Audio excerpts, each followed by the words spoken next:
Merci beaucoup Chloé. Bonjour à toutes et tous. Alors je tiens tout d'abord à remercier les HCSS, l'IFJD de m'avoir parmi vous aujourd'hui dans le cadre de ce cycle de séminaires. C'est vraiment un plaisir pour moi. Merci aussi pour votre présence, à vous. C'est un plaisir pour moi d'être parmi vous afin de parler d'un type de dispositif de justice alternatif de traitement des crimes de masse qui, on peut le dire, est méconnu, demeure méconnu, à savoir les tribunaux d'opinion. C'est toujours un plaisir pour moi de parler des tribunaux d'opinion parce que, comme Chloé Drieux l'a dit, il s'agit de mon objet de recherche doctorale. Ma thèse a été publiée à la fin de l'année passée et elle interroge en effet, donc je suis docteur en droit, donc plutôt sous une approche juridique, elle interroge le bien fondé des principales critiques opposées à ces mécanismes de justice alternative sur lesquels on aura l'occasion de revenir dans les prochaines minutes. Ces critiques, ce sont celles de leur prétendue illégitimité et de leur ineffectivité, que j'analyse tant du point de vue de leur potentielle participation au développement du droit international, en particulier le droit pénal international, que du point de vue de leur éventuelle contribution à la recherche de vérité et de justice en situation d'impunité des crimes de masse. Les tribunaux d'opinion, mais je pense que vous l'avez compris déjà grâce à la présentation de Chloé Drieux, ce sont des dispositifs qui s'inscrivent parfaitement dans le sujet qui est au cœur de ce cycle de séminaires, puisqu'ils sont une illustration, parmi d'autres, d'une rencontre au sein d'un mécanisme de justice entre des juristes et des expertes issus des sciences sociales pour offrir une réponse à la criminalité de masse avec, pour conséquence, nous le verrons, des approches pluridisciplinaires, des approches plurielles des violences de masse. Alors, vous avez déjà une idée de ce que sont les tribunaux d'opinion puisque vous avez bénéficié d'une présentation de Chloé Drieux sur le tribunal ouïghour, sauf erreur de ma part. Aujourd'hui, le but, c'est de faire une présentation plus générale, plus transversale des tribunaux d'opinion. Mon exposé suivra en fait le plan qui est exposé pour les personnes qui sont en ligne, que vous ne voyez pas, mais vous verrez, on s'y retrouvera sans problème, même si vous n'avez pas de vue sur le plan. L'idée, c'est de revenir d'abord aux origines des tribunaux d'opinion, donc avec une approche un peu plus historique. Et ensuite, il s'agira de préciser les objectifs que l'on peut communément attribuer aux tribunaux d'opinion et que je rassemblerai en deux grands points saillants, vous le verrez aussi, tout en tâchant de mettre en lumière les avantages, respectivement les limites de ces tribunaux d'opinion dans la poursuite de leurs objectifs. Et je m'attacherai aussi à les situer dans le paysage plus large de la justice transitionnelle, c'est-à-dire qu'il s'agira aussi de les mettre en perspective avec d'autres dispositifs de traitement des crimes de masse. Ce faisant aussi, et compte tenu du sujet du cycle de séminaire, nous accorderons une attention particulière aux implications de l'interdisciplinarité des tribunaux d'opinion, c'est-à-dire qu'on tâchera aussi de montrer comment se traduit cette rencontre entre différents profils au sein de ces mécanismes de justice alternative de traitement des violences de masse. N'hésitez pas à m'interrompre si vous avez des questions, si quelque chose n'est pas clair, étant admis toutefois qu'on a de toute façon un moment pour l'échange qui est prévu à la fin de la présentation. Est-ce que tu veux essayer de... Non, juste pour la batterie peut-être. Ah, pour la batterie, c'est pas une mauvaise idée. Merci. On va y arriver. Merci beaucoup. Parfait. Alors, d'emblée, il convient de préciser ce que l'on entend par tribunaux d'opinion. Alors, vous l'avez peut-être aussi entendu grâce à Chloé Drieux, la terminologie même pour désigner ces dispositifs de justice, elle varie. On parle parfois de tribunaux des peuples ou de tribunaux populaires. En anglais, c'est d'ailleurs l'expression People's Tribunals qui est la plus courante. On parle parfois de tribunaux citoyens, de tribunaux de conscience, de tribunaux éthiques, de tribunaux moraux, symboliques, etc. Certains auteurs, certaines autrices parlent de tribunaux fictifs. Donc il y a vraiment une grande variété d'appellation.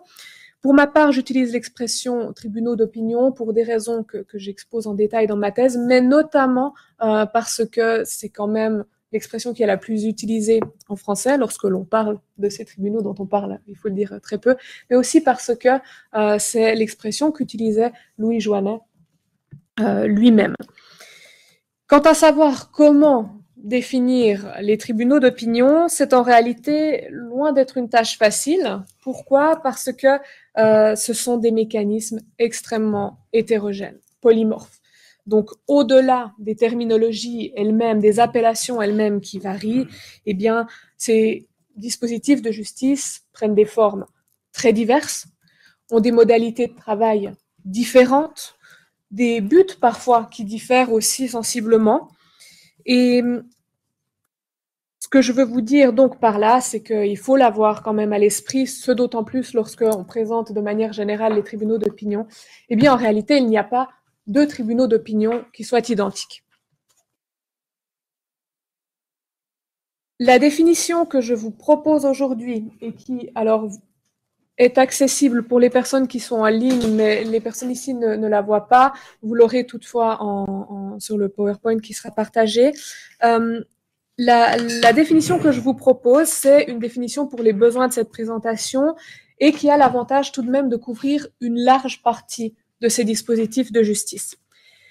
Ainsi, lorsqu'on parle de tribunaux d'opinion, on parle de mécanismes de justice alternative, extrajudiciaire, établi par des membres de la société civile, donc des ONG, des associations de victimes, des activistes, etc., en vue de collecter des informations, d'analyser, de dénoncer publiquement, de dénoncer et de publiciser des situations de violation des droits humains, souvent des situations de violation massive des droits humains, qui n'ont pas été prises en charge ou insuffisamment été prises en charge par les systèmes de justice étatiques et internationaux, ainsi que pour en reconnaître les victimes,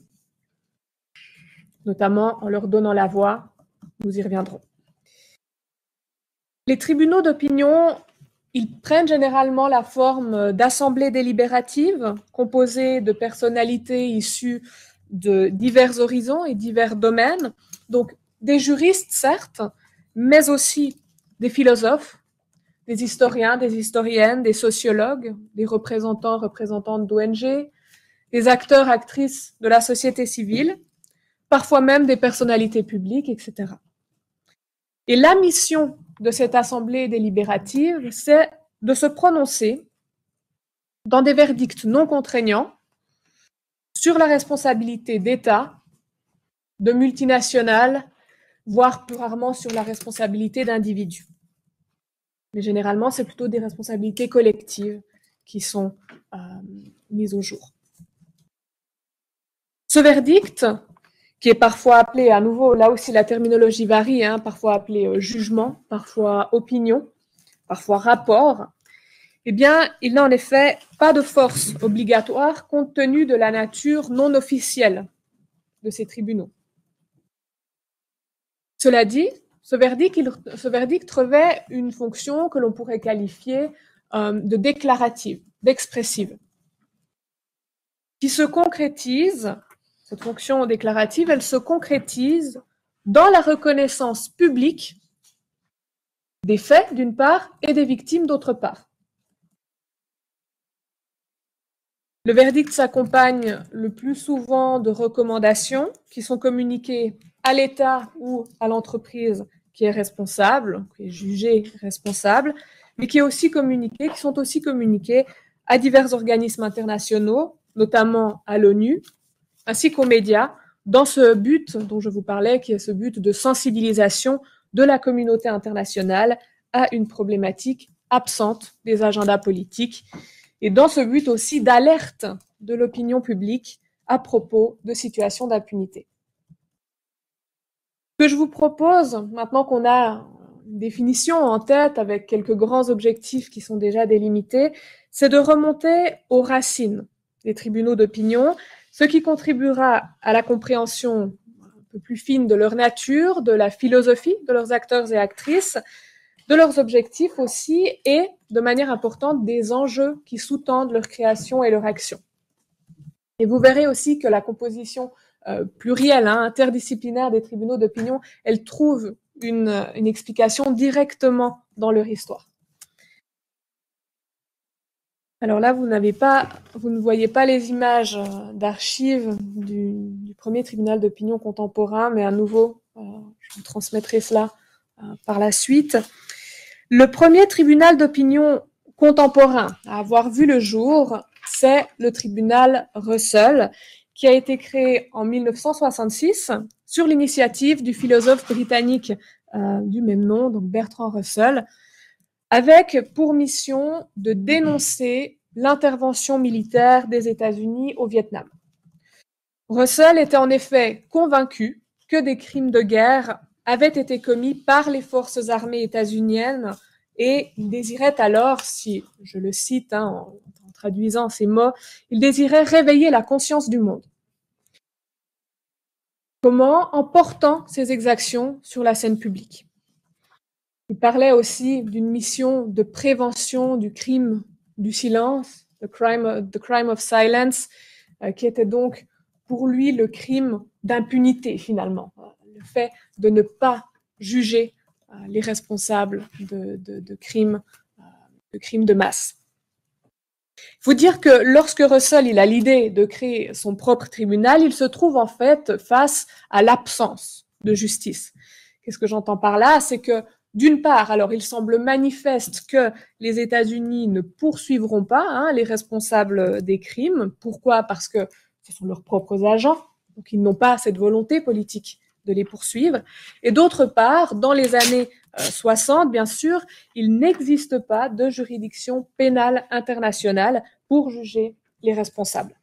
À cette époque, la Cour pénale internationale n'est encore que musique d'avenir et les premières juridictions pénales internationales, à savoir le Tribunal militaire international de Nuremberg de 1945 et le Tribunal militaire international pour l'Extrême-Orient de 1946, eh bien, ce sont des mécanismes qui n'ont pas perduré en tant qu'instance permanente. Russell, il est alors conscient que la condamnation des responsables des crimes commis au Vietnam, fût-elle purement symbolique, cette condamnation, eh bien, elle doit venir d'ailleurs qu'un État ou d'une organisation internationale.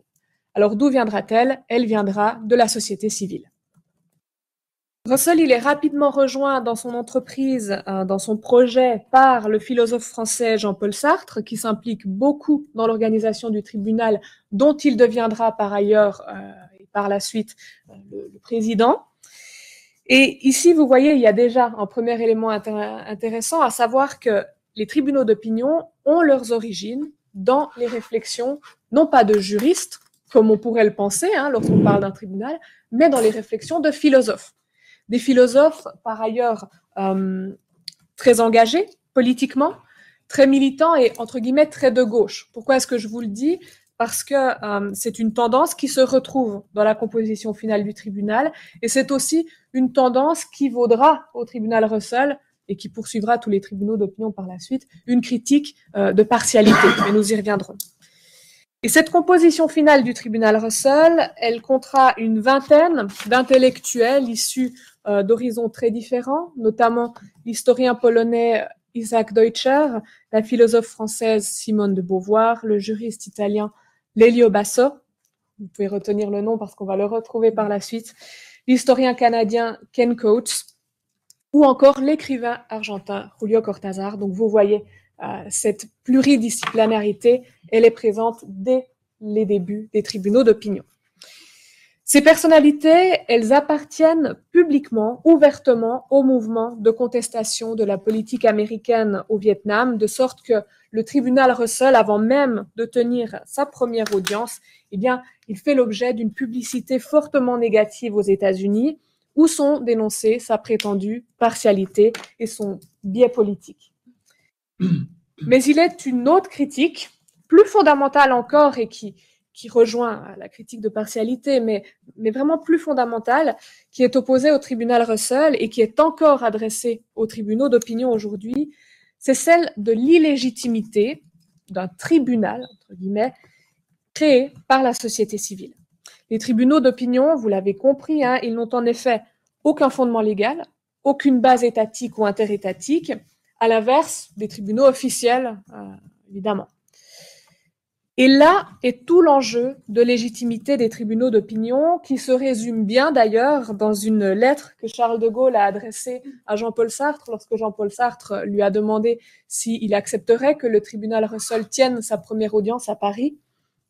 Et de Gaulle, avait alors déclaré à Sartre « Ce n'est pas à vous, je le cite, ce n'est pas à vous que j'apprendrai que la justice, dans son principe comme dans son exécution, n'appartient qu'à l'État. » Et le général de Gaulle, ici, il est très clair et il rappelle la distinction radicalement opérée à la fin de l'ère féodale entre justice sociétale, d'un côté, qui est considérée comme illégitime, et justice étatique, qui serait la seule légitime dans cette dichotomie. Donc ce que défend de Gaulle, c'est le monopole juridictionnel de l'État.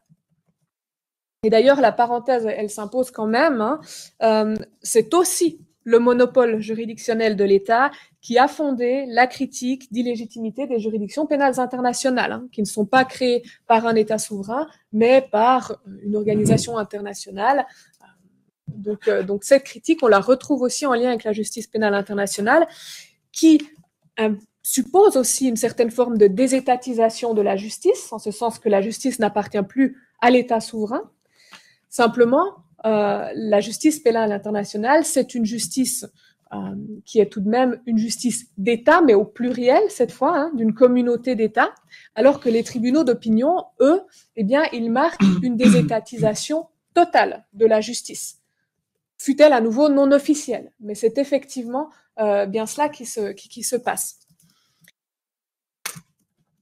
Donc, c'est pourquoi l'enjeu de légitimité est plus délicat encore pour les tribunaux d'opinion, vous pouvez l'imaginer, et c'est d'autant plus délicat que la mise en place des tribunaux d'opinion, elle s'accompagne fréquemment de la revendication de leurs actrices et acteurs de s'emparer du droit pour faire œuvre de justice lorsque les États et la communauté internationale manquent à ce devoir. Donc il y a quand même cette revendication d'une compétence pseudo-juridictionnelle de la société civile, avec cette idée aussi, on le trouve dans certains jugements des tribunaux d'opinion, que le droit est un instrument de la société civile. Si l'on en revient au tribunal Russell, le refus du président français de Gaulle de recevoir le tribunal Russell à Paris n'a pas eu raison de ce premier tribunal d'opinion qui va finalement trouver refuge à Stockholm et à Roskilde, donc en Suède et au Danemark, où il tiendra 2 audiences en 1967 pour rendre un verdict déclarant le gouvernement des États-Unis coupable, donc c'est la terminologie qui est utilisée, coupable de crimes de guerre, de crimes contre l'humanité et de génocide. Le tribunal Russell est à la source d'une importante archive relative à des crimes qui, sans lui, seraient peut-être tombés dans l'oubli. Et le tribunal Russell est surtout à la source d'une véritable tradition, puisqu'il a en effet ouvert la voie à la création d'un nombre souvent insoupçonné de dispositifs de même nature.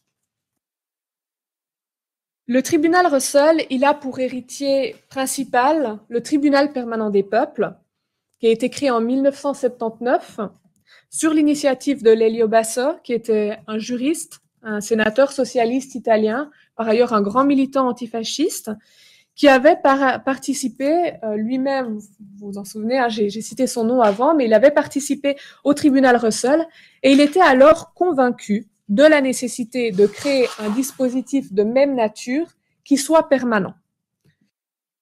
Le tribunal permanent des peuples, il a en effet pour particularité d'être, comme son nom l'indique, permanent, alors que les autres tribunaux d'opinion sont limités dans le temps, sont limités à une problématique spécifique, et donc sont des one-shots. Ici, on a un tribunal d'opinion qui est permanent et qui est, dans une certaine mesure, institutionnalisé.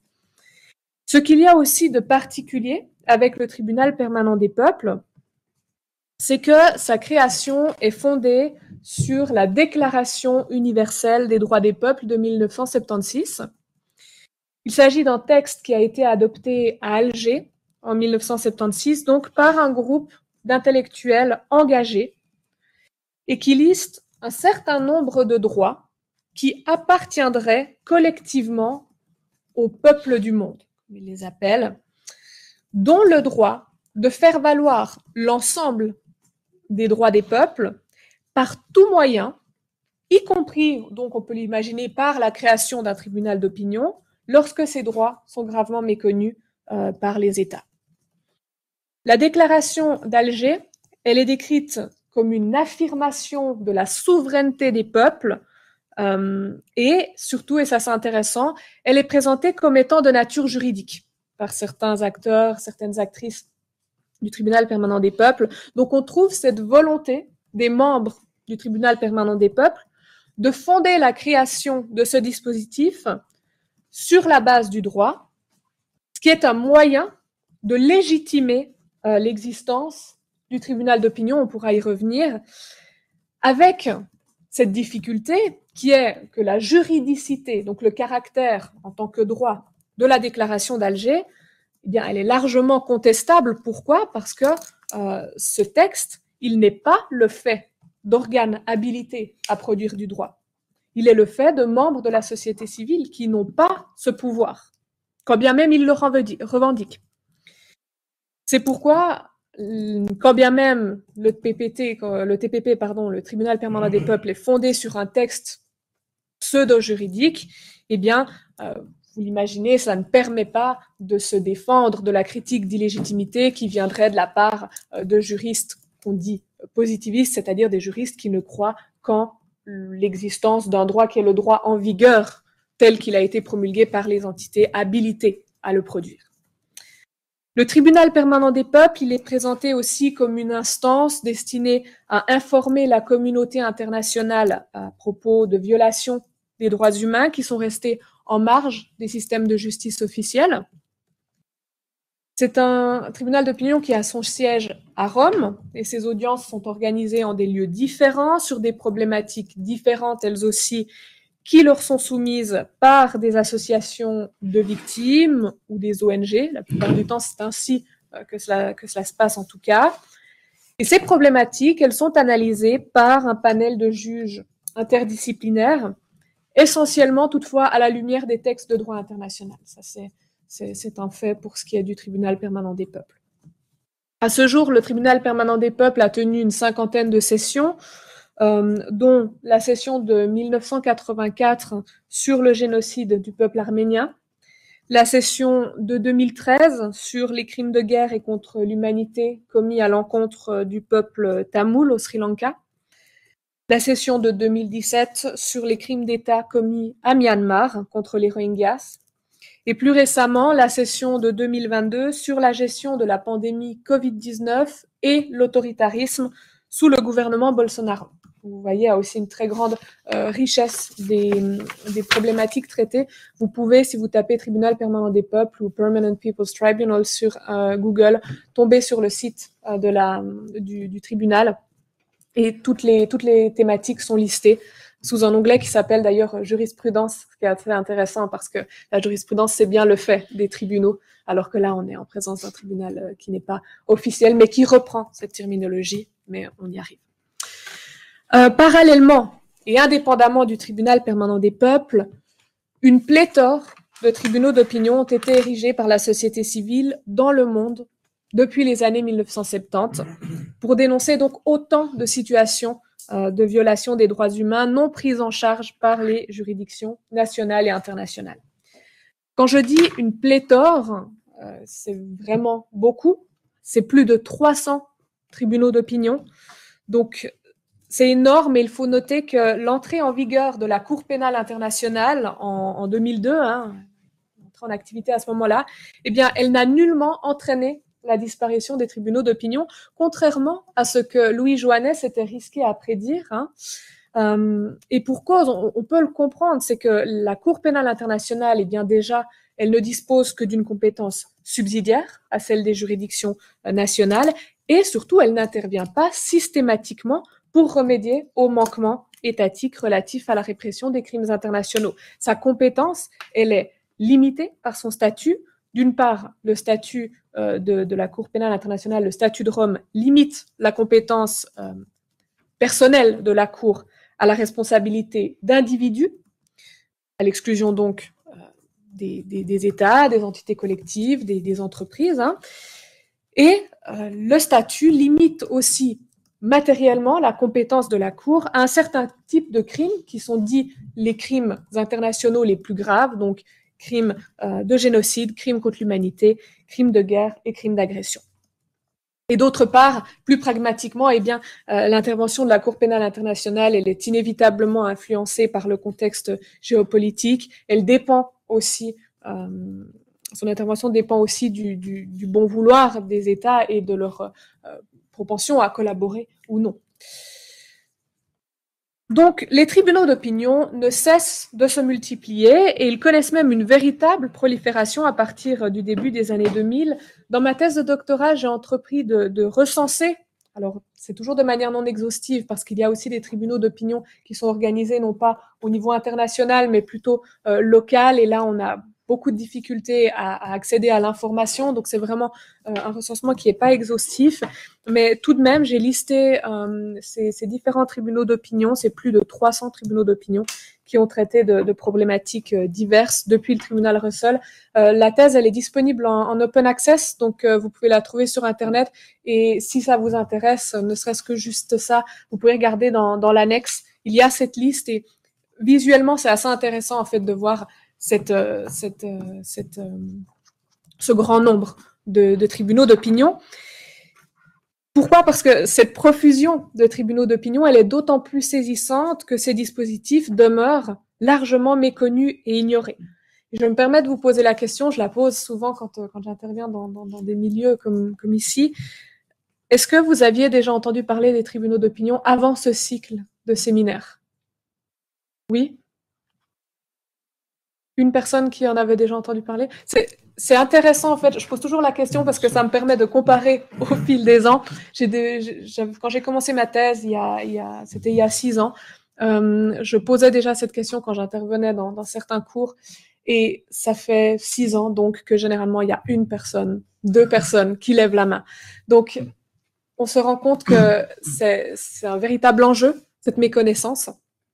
Et en particulier, les tribunaux d'opinion sont méconnus des juristes, ce qui peut sembler être un paradoxe, mais particulièrement méconnus des juristes, dont on peut constater aussi une tendance à dévaloriser ces mécanismes qu'ils considèrent donc souvent comme étant illégitimes et inefficaces. Donc je l'ai dit, ce sont les deux grandes critiques opposées aux tribunaux d'opinion, celle de l'illégitimité essentiellement, car le monopole de l'acte de faire justice serait celui des États. Le reproche d'illégitimité, il est aussi alimenté par la question de l'impartialité ou de la partialité des tribunaux d'opinion, souvent pointés du doigt en raison de leur prétendue politisation et aussi en raison de l'absence des États et des multinationales concernés par leurs travaux durant leurs audiences. C'est déjà quelque chose que je peux souligner. En effet, les tribunaux d'opinion sont des dispositifs dans lesquels les responsables des crimes commis sont absents, alors que les victimes sont les plus représentées. Les États et les multinationales visés par les travaux des tribunaux d'opinion sont généralement conviés à participer aux audiences, pas par tous les tribunaux d'opinion, mais pour le tribunal permanent des peuples, c'est une règle qui est prévue dans son statut, parce que, en plus de cela, le tribunal permanent des peuples a un statut qui ressemble au statut de la Cour pénale internationale, en beaucoup plus bref, mais tout de même. Mais généralement, les représentants des entités concernées refusent d'envoyer de se présenter au motif que ces tribunaux seraient illégitimes, des parodies de justice, on trouve cette critique assez souvent, qui sont sans aucun poids. Puis il y a la critique de l'inefficacité, dès lors que les verdicts des tribunaux d'opinion et leurs recommandations aux États et multinationales concernés demeurent généralement lettre morte. Ça, c'est aussi quelque chose qu'on est forcé de constater. À ce stade, je pense qu'il serait utile aussi de vous donner 2 exemples de tribunaux d'opinion pour rendre les choses plus concrètes, étant admis une fois encore que vous avez déjà eu un exemple très concret grâce à Chloé Drieux il y a quelques semaines. On peut citer notamment le tribunal d'opinion de Tokyo, le Women's International War Crimes Tribunal on Japan's Military Sexual Slavery, qui a été organisé en 2000 à Tokyo pour dénoncer le système d'esclavage sexuel de l'armée impériale japonaise durant la Seconde Guerre mondiale, un système d'esclavage sexuel qui a fait des centaines de milliers de femmes victimes, qui étaient euphémiquement appelées les femmes de réconfort. L'expression est pour le moins maladroite, hein, vous en conviendrez, mais c'est effectivement ainsi qu'elles étaient appelées, les comfort women. Et un système d'esclavage sexuel qui n'a pas du tout été jugé lors du procès de Tokyo de 1946, donc le grand procès pénal international pour juger les grands criminels de guerre japonais.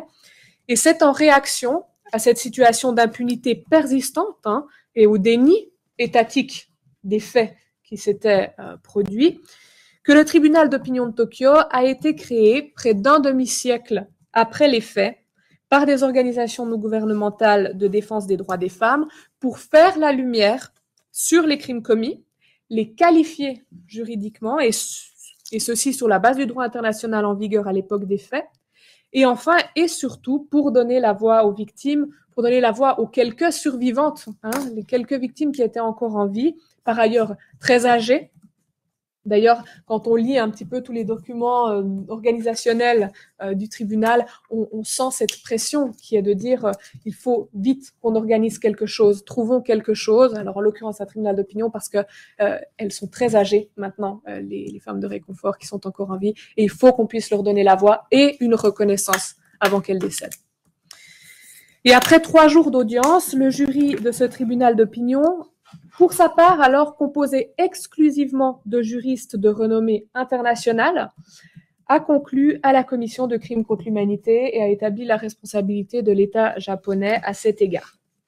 Un autre tribunal d'opinion qu'on peut mentionner, c'est le tribunal mondial sur l'Irak, the World Tribunal on Iraq, qui a été pour sa part en activité de 2003 à 2005 avec plusieurs audiences, dont l'audience finale qui s'est tenue à Istanbul le 27 juin 2005 et qui a vraiment traité, alors ce tribunal d'opinion, la question de l'invasion et de l'occupation de l'Irak par la coalition menée par les États-Unis.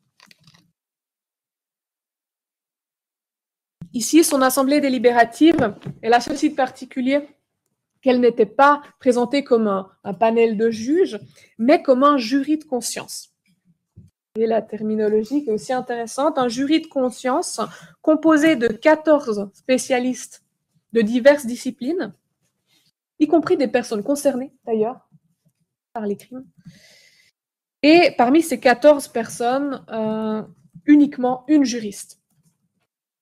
Donc, le jury a déclaré le gouvernement des États-Unis responsable de la commission de crimes contre l'humanité et crimes de guerre contre la population irakienne.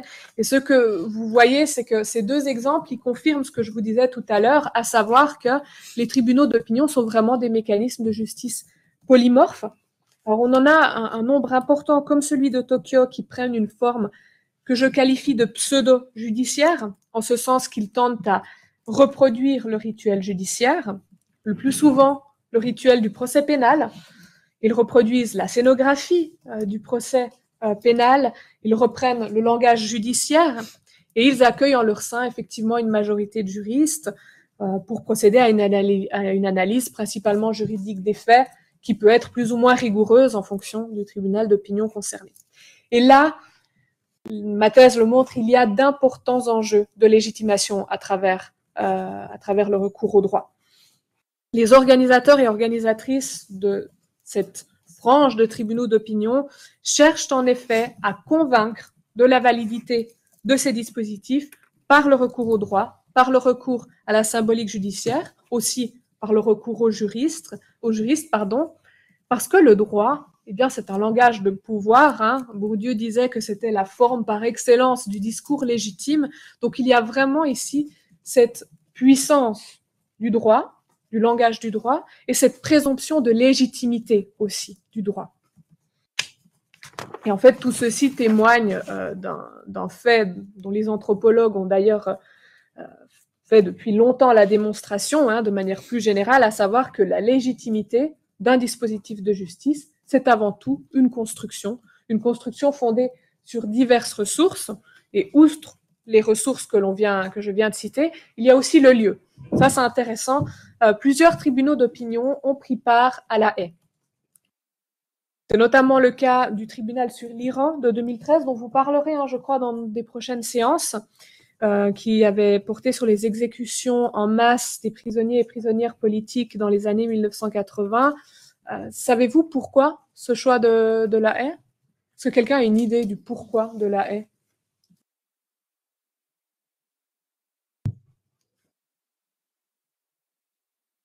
Ça ne vous dit rien?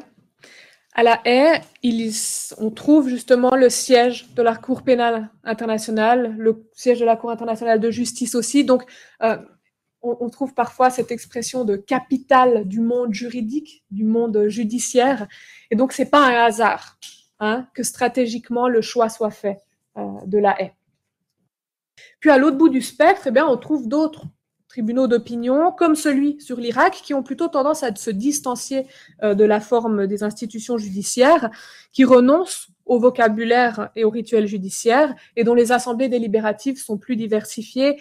L'idée, si on s'intéresse un peu au discours des organisateurs et organisatrices de ces tribunaux d'opinion, on trouve cette idée que la réplique du rituel judiciaire risquerait en fait, tout à l'inverse, de nuire à la crédibilité du tribunal d'opinion parce que ça risquerait de l'apparenter à une parodie de justice. Donc vous voyez qu'en fait, les stratégies, elles ont tout le temps un but commun qui est légitimer le dispositif. Simplement, pour y parvenir, alors la stratégie peut totalement différer. Et ça, c'est assez intéressant aussi.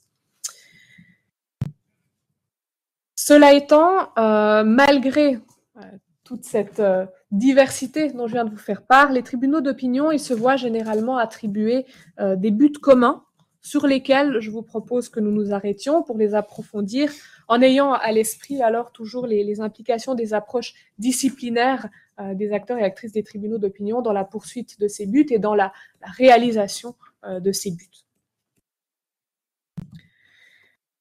Les discours des acteurs et actrices des tribunaux d'opinion permettent d'identifier les objectifs qui sont donc généralement assignés à ces dispositifs et qui peuvent être résumés comme suit. Alors, en tout cas, je vais tenter de les résumer le plus simplement possible. D'abord, il y a la collecte d'informations à propos de violences de masse, ainsi que, dans le prolongement, l'analyse des faits qui ont été établis. Une analyse juridique, mais pas uniquement, vous le verrez. Et encore dans le prolongement, le but, c'est la reconnaissance publique des faits et la dénonciation des États ou multinationales responsables dans une perspective de sensibilisation de la communauté internationale et de l'opinion publique à ces problématiques absentes des agendas politiques. Ensuite, l'objectif, c'est aussi par là même la reconnaissance publique des victimes à qui il s'agit d'offrir une forme de justice. Et je vous propose donc de séparer maintenant, pour approfondir ces objectifs, d'une part la collecte d'informations et l'analyse juridique des faits qui permet une reconnaissance publique des faits et une condamnation symbolique des responsables. Et deuxièmement, de manière isolée, l'objectif de reconnaissance publique des victimes avec une recherche de réparation symbolique, d'une certaine forme de justice. Mais en toile de fond aussi, ce qu'il faut dire, c'est que la mission des tribunaux d'opinion, c'est toujours la dénonciation donc d'une situation d'impunité.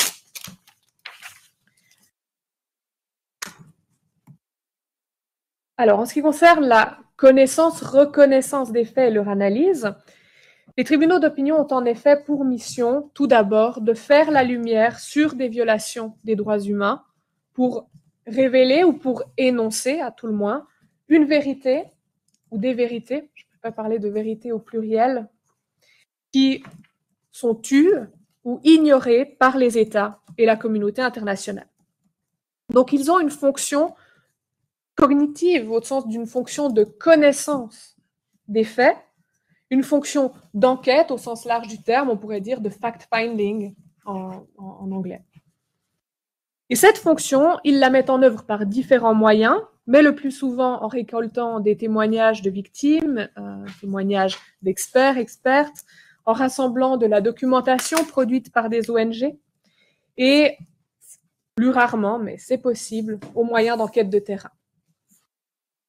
Si on reprend l'exemple du tribunal d'opinion de Tokyo, l'équipe de procureurs, puisque c'est ainsi qu'ils étaient appelés, cette équipe de procureurs a notamment produit un dossier de plus de 600 pages qui contenait des travaux d'historiens, des dossiers d'autorités militaires et gouvernementales, des lettres et des télégrammes ou encore des journaux intimes de guerre qui avaient été rassemblés à la suite d'importantes recherches dans les archives du gouvernement japonais et des pays alliés. Durant les audiences du tribunal d'opinion de Tokyo, 35 femmes survivantes tout de même ont témoigné, ainsi que 2 anciens soldats japonais. Le nombre de témoignages devant les tribunaux d'opinion, il varie grandement, hein, mais dans tous les cas, c'est généralement beaucoup plus bas que les centaines de témoignages entendus devant les juridictions pénales ou les commissions de vérité aussi, hein, ce qui se comprend par le peu de ressources des tribunaux d'opinion en termes de temps. Généralement, c'est des audiences de quelques jours, hein, contre des procès de plusieurs années, il faut bien s'en rendre compte, et également en raison du peu de moyens financiers de ces dispositifs. Au-delà des témoignages des victimes, une autre source d'information dans laquelle puisent les tribunaux d'opinion, c'est les témoignages d'experts, expertes, mais alors là, je ne vais pas trop m'attarder parce que vous avez eu vraiment un très très bon aperçu de ces témoignages, en tout cas de certains de ces témoignages lors de la présentation sur le tribunal ouïghour.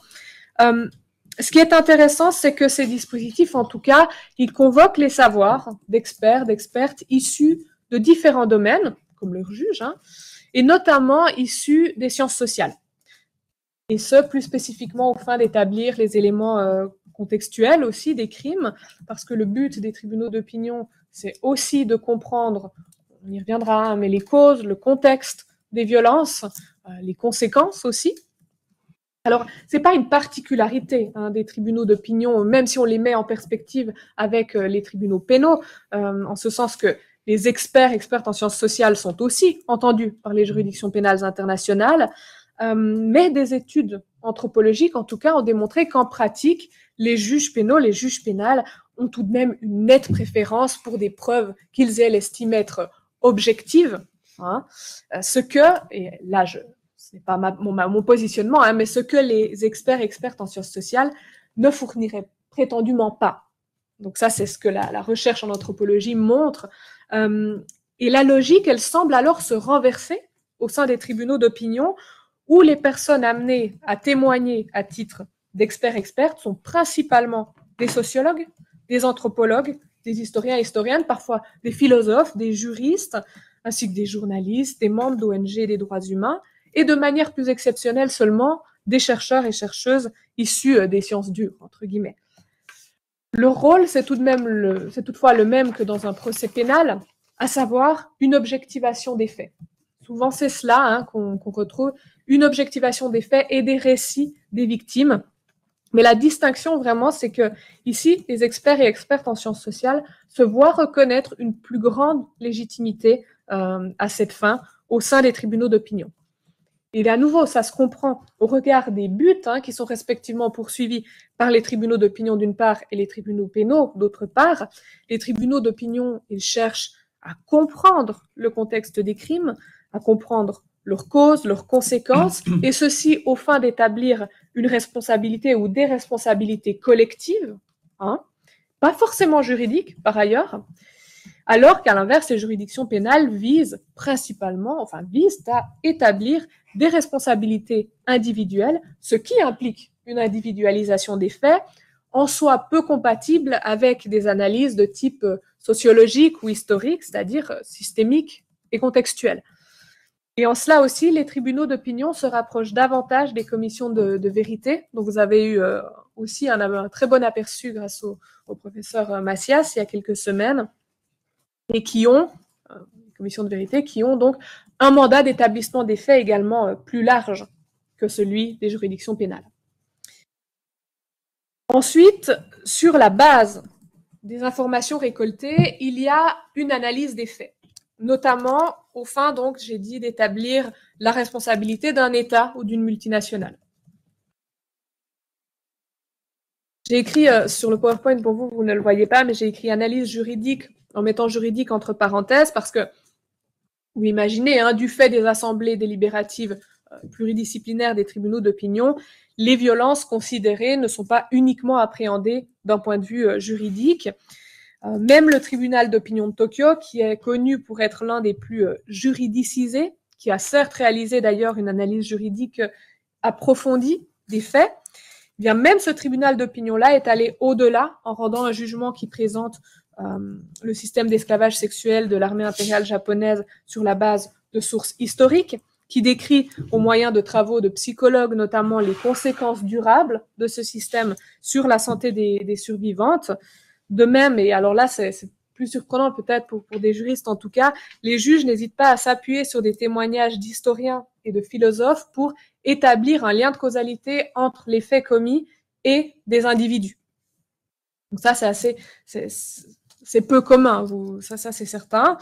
Et pour reprendre l'exemple supplémentaire du tribunal mondial sur l'Irak également, quant à lui beaucoup moins juridicisé, on l'a dit, eh bien, ses membres ont expressément refusé d'agir uniquement sur le terrain du droit parce qu'ils estimaient que le droit était tout simplement insuffisant pour rendre compte de la dimension politique et morale de la problématique en cause. Un autre cas intéressant à cet égard, qui est moins récent, c'est la session du tribunal permanent des peuples sur l'ex-Yougoslavie, qui s'est tenue en 1995, c'est-à-dire en parallèle des travaux du tribunal pénal international pour l'ex-Yougoslavie.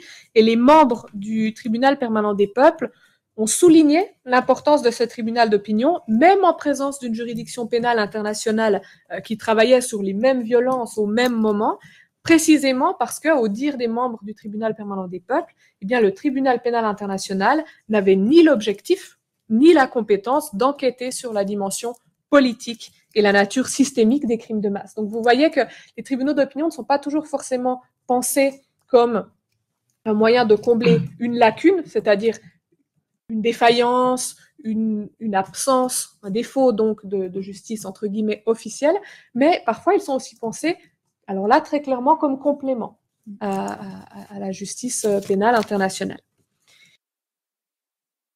On peut rajouter quelque chose brièvement, plutôt sous forme de parenthèse, s'agissant de l'analyse juridique des faits, parce qu'il y a certains acteurs et certaines actrices de tribunaux d'opinion qui manifestent vraiment une ambition de contribuer au développement du droit international.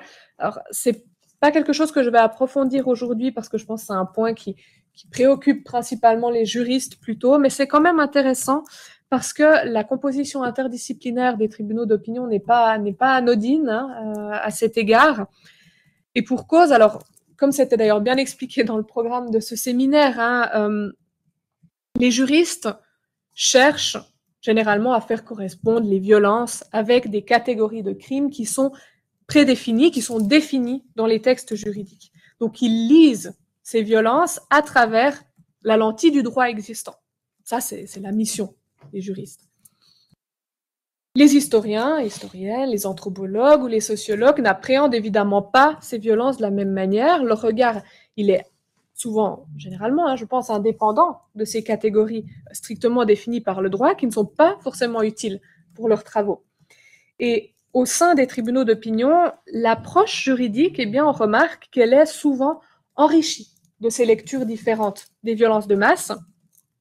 On peut prendre un exemple qui est celui du crime de génocide, l'un des crimes internationaux les plus graves, on dit parfois le crime des crimes même.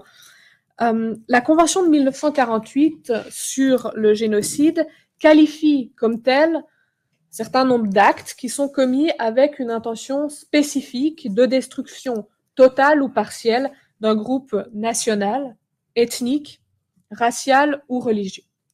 Et le tribunal permanent des peuples, de longue date, à vrai dire depuis ses débuts, dans ces différentes sessions, il s'attache à étendre les groupes protégés par la définition conventionnelle du génocide, en reconnaissant notamment le génocide de groupes politiques, en reconnaissant notamment le génocide dit culturel, Dans son statut, le tribunal permanent des peuples, d'ailleurs, vous pouvez aller regarder et faire une comparaison, c'est assez intéressant de voir que le TPP adopte une définition du génocide qui est plus proche de la définition française du crime, en estimant que le génocide s'entend de la destruction intentionnelle en tout ou partie d'un groupe ciblé sur la base de tout motif discriminatoire. Donc là, on a vraiment une clause qui est plutôt ouverte, qui est ouverte.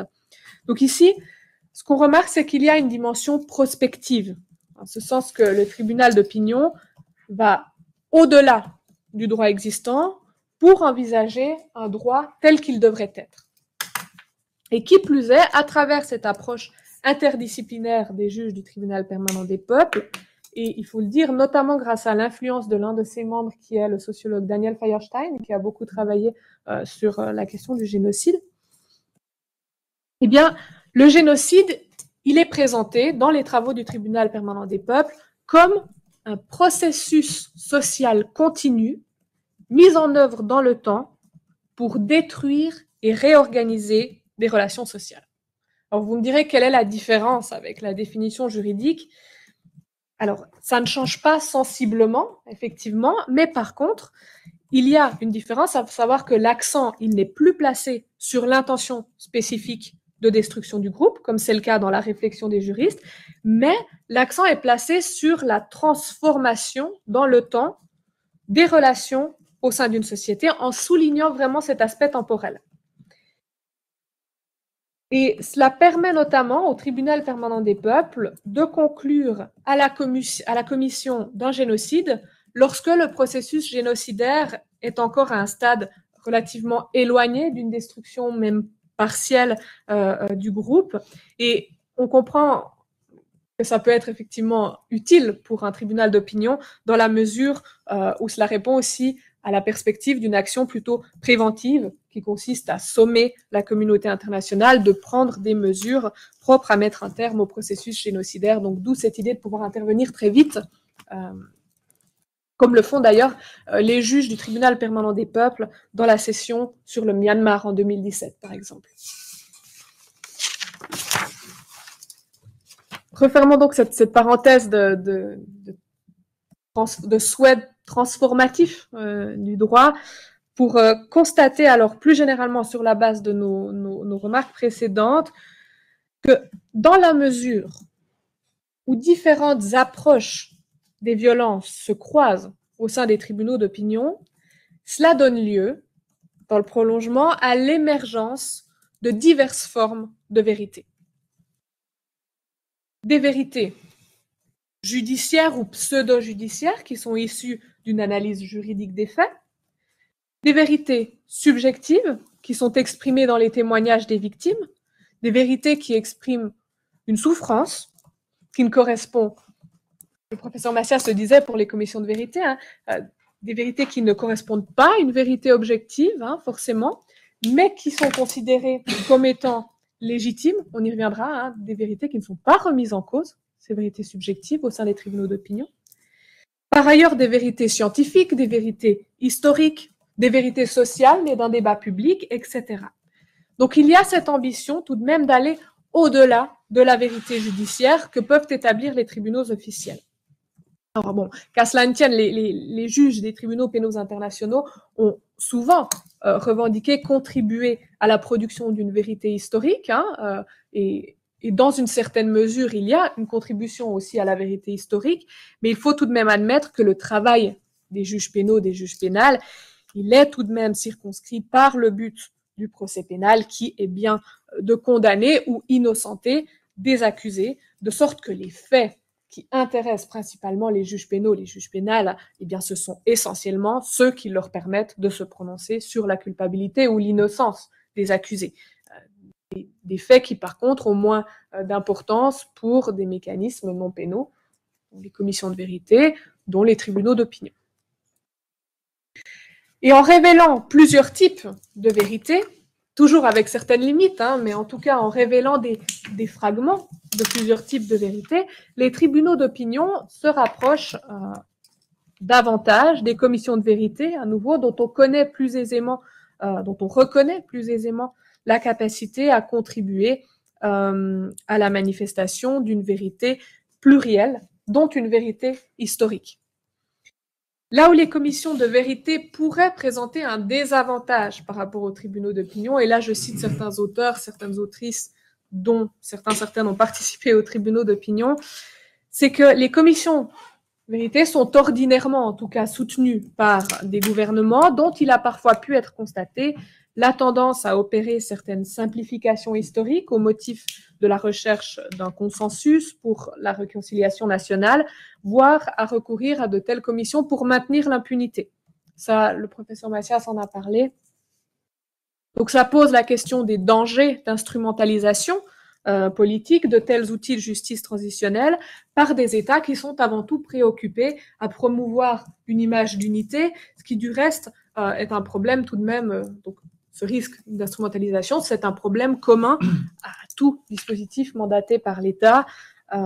Et vraiment, ils ont été très bien illustrés, très bien documentés par le professeur Massias. Également dans son intervention, j'ai trouvé assez intéressant lorsqu'il parlait de commissions qui deviennent des commissions anti-vérité, finalement. Ça, c'est assez éloquent, effectivement, comme expression. Et à contrario, les tribunaux d'opinion, ils auraient donc la force de leur indépendance, qui est le gage donc d'une absence de contrôle par les États des vérités qu'ils mettent au jour. Mais le fait est que chaque médaille a toujours son revers et que cette force, elle peut inversement aussi être une faiblesse. Pourquoi? Parce que le soutien étatique dont jouissent les commissions de vérité, il est propre à conférer une présomption d'officialité à leurs travaux, une présomption d'officialité et donc aux vérités que ces commissions mettent au jour, une présomption d'officialité qui est aussi très très forte bien sûr pour les tribunaux ordinaires, pour les juridictions, qui en plus de ça bénéficient de cette présomption de vérité, de l'autorité de force jugée, autant donc de privilèges qui ne sont certainement pas celui ou ceux des tribunaux d'opinion. Enfin, dans le prolongement de la connaissance et de l'analyse des faits, il s'agit au final de les reconnaître publiquement, à travers la publication du verdict et à travers sa large diffusion, ou du moins ce que les tribunaux d'opinion tentent de faire, leurs acteurs et actrices, diffusion tant aux organismes internationaux pertinents qu'aux médias. Tout cela, bien sûr, je le répète, sans force contraignante et sans la force de l'officialité non plus, on vient de le dire, ce qui nous amène aussi à cette question délicate, tout cela pour quels effets, finalement? Et si l'on s'interroge sur l'impact des tribunaux d'opinion, qui se veulent être des lanceurs d'alerte, je le rappelle, si on s'interroge à leur impact sur les entités qu'ils dénoncent, il faut conclure un faible écho de leurs travaux. Dans ma thèse, j'ai étudié 15 tribunaux d'opinion spécifiques, et là, vraiment, force est de constater que tous se sont vus au mieux ignorés, au pire discrédités publiquement par les représentants et représentantes des gouvernements ou des entreprises qu'ils ont dénoncées. Donc, on est forcé de conclure effectivement à l'absence de suite donnée à leurs recommandations par les États, par les multinationales, également par les organisations internationales, dont l'ONU. Ce qu'on remarque aussi principalement, c'est que la production des tribunaux d'opinion n'est pas utilisée dans d'éventuelles procédures judiciaires subséquentes. En particulier, les travaux de ces dispositifs de justice alternative ne sont pas utilisés par le bureau du procureur de la Cour pénale internationale à titre d'open sources, c'est-à-dire pour établir des indices de commission des crimes. On peut en reparler par la suite parce que j'ai notamment eu l'occasion de m'entretenir justement avec des personnes qui travaillent au bureau du procureur et pour qui il est hors de question de recourir à des travaux de tribunaux d'opinion. Pourquoi? Au prétexte que ce sont des sources trop engagées, alors que paradoxalement, le bureau du procureur recourt beaucoup à des travaux d'ONG qui sont manifestement, on ne peut pas dire le contraire, engagés également.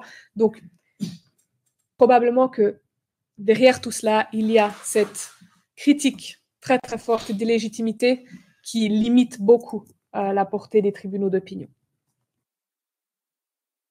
Il y a toutefois une exception qui confirme la règle, à savoir le tribunal sur l'Iran de 2013, qui faisait partie aussi de mon échantillon de tribunaux d'opinion, dont vous parlerez par la suite.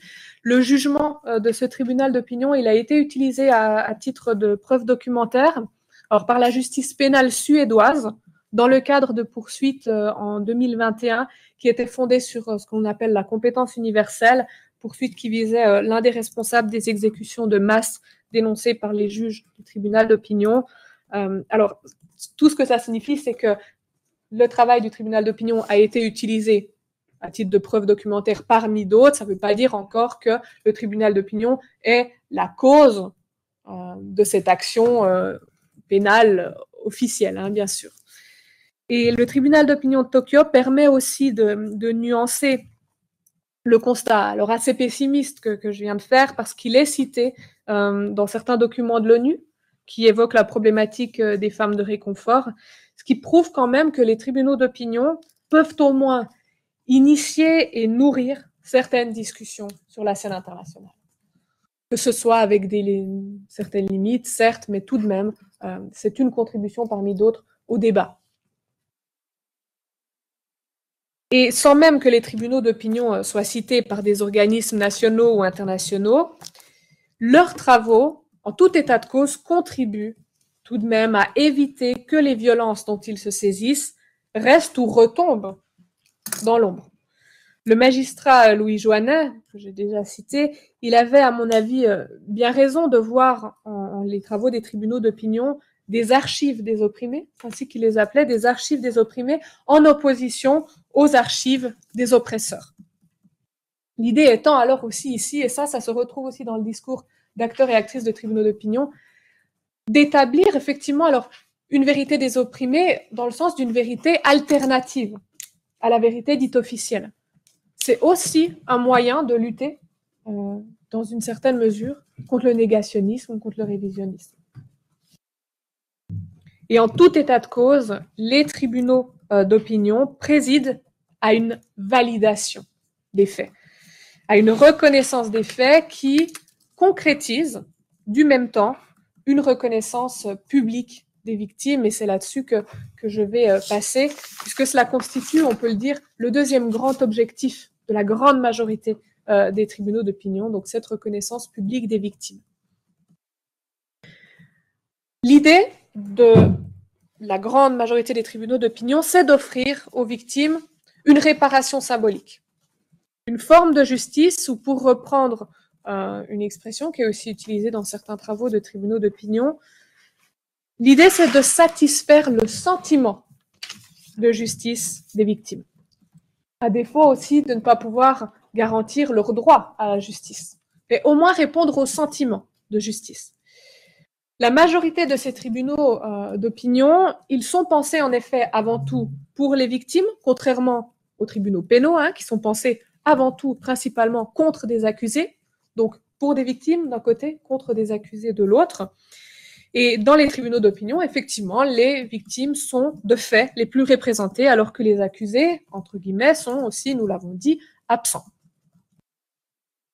Et il s'agit non seulement d'assurer une écoute empathique des victimes, c'est intéressant quand on observe aussi des audiences où parfois les juges s'arrêtent pour apporter un mouchoir à des victimes qui sont en train de témoigner. C'est pas quelque chose que l'on pourrait voir dans un procès pénal. Il s'agit aussi de reconnaître leur souffrance et aussi de reconnaître leur capacité d'action, de reconnaître leur résilience, notamment dans une perspective d'empowerment, comme on dit, d'empouvoirment en français. Mais c'est quelque chose qui est exprimé aussi, cette volonté, cette ambition, par certains acteurs, certaines actrices de tribunaux d'opinion. Et dans ce but, par exemple, le témoignage des victimes, alors il est particulièrement valorisé, il est donné la possibilité aux victimes de raconter leur histoire librement, en choisissant leurs mots, elles-mêmes, et pas au travers d'un représentant, une représentante légale, et surtout, donc, sans être entravées par les règles strictes de la procédure pénale. En particulier, il n'y a généralement pas de contre-interrogatoire dans les tribunaux d'opinion. Alors bon, d'une part, il faut le dire, parce que la défense est tout simplement absente, mais aussi parce que l'idée, c'est vraiment d'éviter les risques de retraumatisation des victimes. C'est même une règle au sein de certains tribunaux d'opinion, en particulier les tribunaux d'opinion des femmes, comme on peut les appeler, les Women's Tribunals, qui traitent de violation des droits humains des femmes. Là, on retrouve assez souvent une règle écrite quelque part dans les documents du tribunal, comme quoi il n'y aura pas de contre-interrogatoire, parce que, par principe, on ne remet pas en cause la parole des victimes au sein de ces instances. Et là, alors, le contraste est très fort avec les procès pénaux, où, oui, on remet en cause la parole parce qu'il faut qu'on trouve la vérité judiciaire. Et ici, vraiment, cette parole, elle échappe au cadrage typique du procès pénal, comme au sein des commissions de vérité. On accepte la parole de la victime telle qu'elle est, pour ce qu'elle est, et même si elle n'est pas utile en vue d'établir la responsabilité des accusés. Et même, d'ailleurs, si elle se trompe, cette parole. Toujours dans une perspective d'empowerment, ce qu'il y a aussi d'intéressant, c'est si vous regardez un peu dans les jugements des différents tribunaux d'opinion, c'est pas rare de trouver, en tout cas, un paragraphe qui salue la résilience et le courage des survivants et des survivantes, parce que c'est plutôt la terminologie utilisée aussi dans cette même perspective de valorisation des victimes. On parle pas de victims, mais de survivors. Et ça, c'est un choix terminologique qui ne se ferait pas au sein d'un procès pénal à nouveau, parce que là, on a une terminologie qui est très précise, qui est parfois prévue dans les statuts, etc. Donc, vraiment, ça, c'est une liberté que prennent les acteurs et actrices des tribunaux d'opinion. Parce qu'ils et elles ont cette liberté aussi, tout simplement. Alors, la reconnaissance et l'empowerment des victimes, c'est un objectif, qu'on se comprenne bien, c'est un objectif des tribunaux d'opinion, mais il faut toujours avoir à l'esprit que les tribunaux d'opinion ont une durée extrêmement limitée, je l'ai dit, quelques jours d'audience, ont peu de ressources financières, ce qui ne leur permet d'entendre qu'une petite partie des victimes. C'est pas forcément représentatif d'une parole plus collective. Et donc, il faut toujours avoir cela en tête quand on lit aussi tant la littérature scientifique sur les tribunaux d'opinion que quand on lit les jugements des tribunaux d'opinion, parce que c'est pas forcément quelque chose qui apparaît. Mais il faut vraiment se rendre compte qu'il y a ces limites indéniables. Ce que l'on peut retenir, je pense, au bénéfice des tribunaux d'opinion, et ça découle de tout ce dont on vient de parler, c'est que, et ça c'est une particularité quand même des tribunaux d'opinion, ces dispositifs parviennent à intégrer tant des aspects typiques des commissions de vérité que des éléments alors vraiment caractéristiques plutôt des procès pénaux grâce à la forme très souple de ces dispositifs. Et ça, c'est une particularité. D'un côté, en effet, il y a la valorisation de la parole des victimes dans une perspective de réparation symbolique, comme au sein des commissions de vérité. Et de l'autre, eh bien, il y a tout de même cette qualification juridique des faits avec une déclaration de responsabilité qui, bien que non contraignante, eh bien, semble tout de même importante pour les victimes en raison de la force symbolique et de la légitimité du droit, comme nous l'avons dit précédemment. Il y a un exemple assez le tribunal d'opinion de Tokyo est assez parlant à cet exemple, à cet égard, puisque on trouve des textes d'organisatrices et organisateurs qui expliquent que pour les survivantes du système de réconfort, comme on l'appelait, de ce système d'esclavage sexuel, eh bien, il était essentiel que le jugement soit fondé en droit. C'était vraiment une attente très prononcée des survivantes. Et une année après les audiences, le jugement il a été rendu publiquement et sous format papier à La Haye, donc on retrouve la symbolique du lieu. Il a été donné en main propre aux survivantes qui étaient présentes. Et là, il y a des images de ce moment qui est extrêmement fort symboliquement et émotionnellement, avec des anciennes femmes de réconfort, très âgées maintenant, qui pleurent en recevant ce jugement entre les mains. Et quand bien même c'est un jugement qui provient non pas d'un tribunal officiel, mais tout de même, il est fondé sur le droit. Donc il y a une reconnaissance très claire de ce qu'elles ont subi en termes juridiques. Et en plus de ça, il est prononcé par des personnes, là en l'occurrence, qui étaient majoritairement des juristes qui jouissaient d'une certaine réputation. Donc vous voyez vraiment la symbolique très très forte. Malgré tout, il faut se poser la question aussi sur la longueur de la suffisance de cette forme de justice alternative qu'offrent les tribunaux d'opinion. Et alors là, à vrai dire, c'est extrêmement difficile de donner une réponse à cette question, faute d'informations provenant directement des victimes. Donc là, il y aurait un très très beau travail sociologique à faire pour qu'on puisse avoir une meilleure vue de l'expérience des victimes qui ont pris part à ces dispositifs de justice. C'est vraiment manquant. Il y a une lacune très claire dans la littérature scientifique. Ce qu'on peut constater, c'est que les quelques discours de participants et participantes à des tribunaux d'opinion auxquels on a accès révèlent néanmoins la volonté d'une sanction pénale des responsables. Donc ça, on peut le constater. C'est pas surprenant non plus dans des sociétés où on a une logique rétributive très prononcée. C'est pas une surprise. Mais effectivement, il y a cette demande de sanction pénale des responsables. Donc la sanction pénale reste tout de même une finalité, et ça se constate également à la lecture de la majorité des verdicts des tribunaux d'opinion qui recommandent la mise en œuvre de la justice pénale internationale, donc qui appellent la justice pénale internationale, si je la présente comme un tout, à se mettre en œuvre. Donc, si, en sachant cela, et compte tenu du peu d'impact des tribunaux d'opinion sur les institutions qui sont susceptibles de mettre en œuvre la justice pénale, alors il y a quand même sans doute ici une limite indéniable de ces dispositifs de justice alternative. Donc c'est bien une forme de justice limitée. Mais comme je le souligne toujours, comme toute forme de justice. Il faut en effet garder à l'esprit, je pense, que tout dispositif de justice est inéluctablement affecté de limites, et ce d'autant plus face à l'ampleur et à l'échelle de la criminalité de masse. Et en l'absence de la justice pénale, en l'absence d'une commission de vérité, les tribunaux d'opinion permettent au moins de répondre à une partie des besoins des victimes qui ont été laissées pour compte par les systèmes de justice étatiques et internationaux.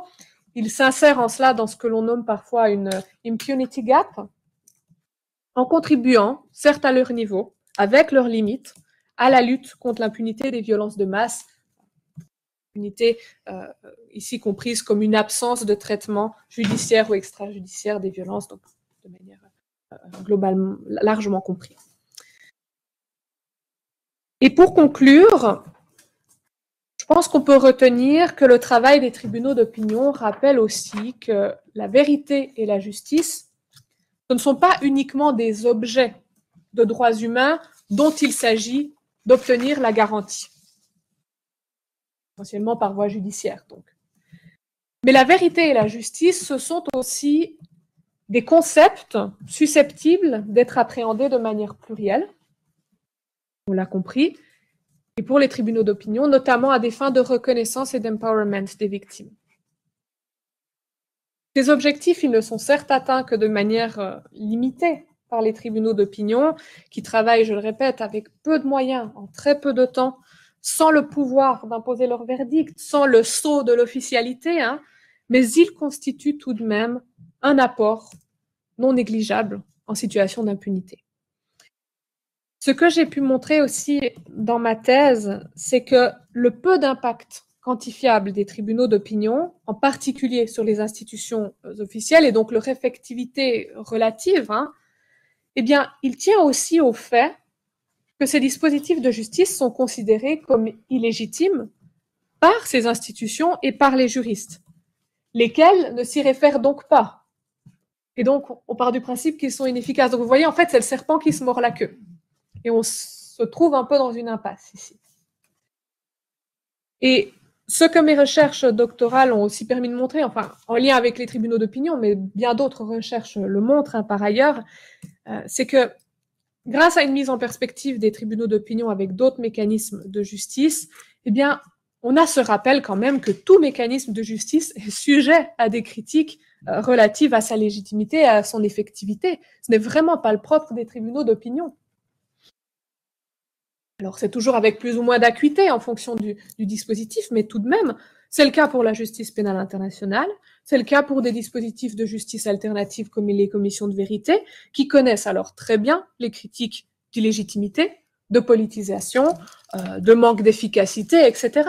D'où l'idée, comme je vous le disais tout à l'heure, que tout mécanisme de justice connaît effectivement des limites, et c'est une évidence qui, à mon sens, on pourra en parler, mais plaide en faveur aussi d'une complémentarité des différentes pratiques de justice en vue de répondre au mieux aux attentes plurielles, très différentes et complexes des multiples protagonistes impliqués dans la violence de masse. Il y a une chose qui est certaine, c'est que les tribunaux d'opinion continuent de se multiplier, hein, la multiplication se poursuit. Un exemple très récent, c'est celui du tribunal d'opinion qui s'est tenu à La Haye en 2023, à La Haye, hein, de nouveau, on retrouve ça, à La Haye en 2023 pour juger Vladimir Poutine, et qui a conclu à sa responsabilité pour crime d'agression en Ukraine, avec un appel très clair aux Nations Unies et à toute la communauté internationale à prendre les mesures nécessaires pour que le président russe soit traduit devant un tribunal pénal dans les plus brefs délais. Alors, c'est pas un tribunal d'opinion sur lequel j'ai travaillé, mais vous verrez sur le PowerPoint, j'ai quand même mis un très bref extrait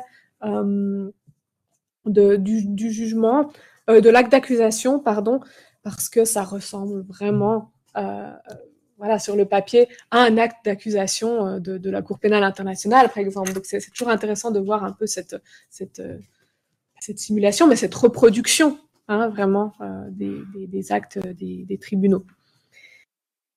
Et si les tribunaux d'opinion continuent de foisonner, malgré les critiques, hein, parce qu'on peut se demander, mais alors pourquoi ça continue de se multiplier, quand bien même, eh bien, on dit que c'est illégitime, c'est inefficace, etc.